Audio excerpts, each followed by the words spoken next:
তো নোয়াখালীত এক ফ্রিজে আছেন মনে হয় আপনি রতেরিন জিলালা দেখছি আপনি রতেরিন জিলালা এই রিক্সাইয়েন নিচেরান হাঁস বছর ভিতরে আয়া দেই না মনে হয় রতেরিন জিল ইনকে মনে ইগিনে তো মানুষ কম উড়ে মনে কেন হ্যাঁ ইগিনে মানুষ উঠতে চা না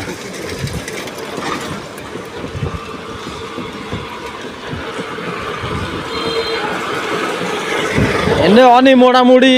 সংসার ডাইল ভাত হইলে চলবে আঙ্গু গোস্ত ভাতের দরকার নাই হ্যাঁ আঙ্গু গোস্ত ভাতের দরকার নাই আঙ্গু ডাইল ভাত হইলে হইব গোস্ত ভাত যেতারা খার এটা গো অসুস্থতা বেশি এতারা সুস্থ ন ওর জয় না আছে